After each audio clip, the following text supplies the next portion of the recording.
TanyaPhillips, and I spent most of my childhood and all of my teenage years in New England. When I was a teenager, my friends and I were always looking for something fun to do during the winter. Winters were a pretty miserable time because of the severe cold. If it snowed, there were more things to do, but cold with no snow meant we had to find something fun to do inside. We like to go bowling, but bowling in New England is a bit different.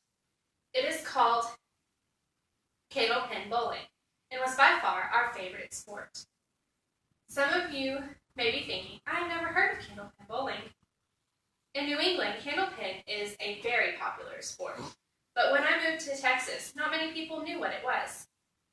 Candlepin bowling originated in Worcester, Massachusetts. It has been around for over 100 years. According to Silvio Angelotti, writer of History of Candlepin bowling is generally accepted as being introduced sometime between 1885 and 1890.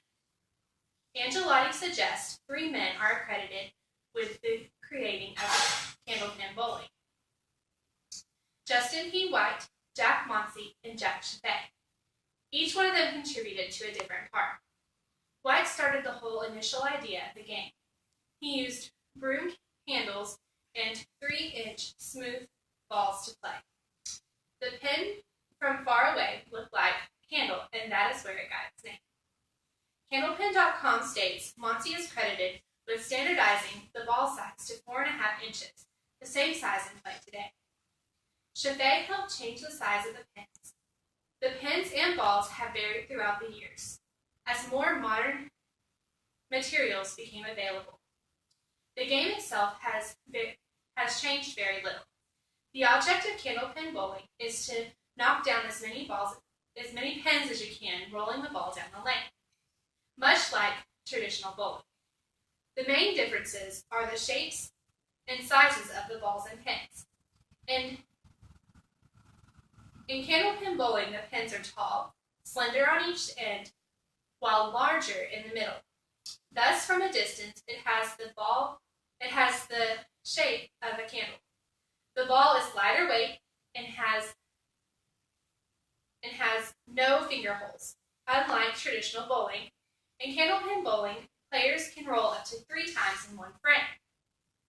The down pins remain there until the end of the player's turn, making it a bit more difficult than traditional bowling, where down pins are moved and out of the way. Although a growing pastime in other areas, Candlepin bowling is primarily played in New England and Eastern Canada. According to the International Candlepin Bowling Association, Candlepin bowling is an exciting and skillful sport, requiring minimal physical strength while demanding great timing, dexterity, and patience from each participant. Although everyone can enjoy the game, Candlepin bowling is not all that easy to conquer. In the beginning, it was extremely hard to play. The game became easier with the changing of the pins and ball size, as well as what materials they were made of. It also became easier when the pin boys, those who set up and remove pins, were replaced by machines, because machines can ensure that the pins are placed properly each time.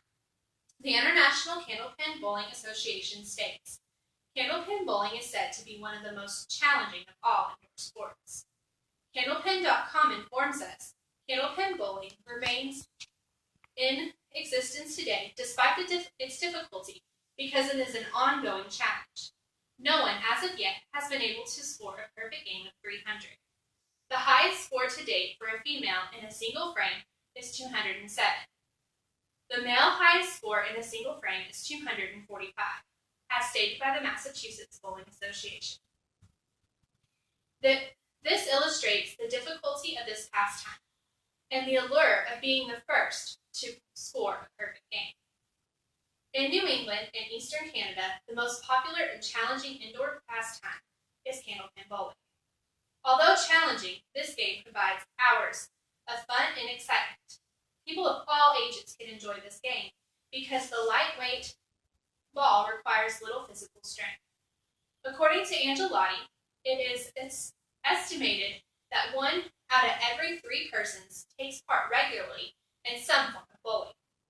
Candlepin Candlepin bowling has been a part of this statistic for over 100 years. Even though candlepin bowling is so similar to traditional bowling, the differences make it an interesting transition to a new favorite pastime.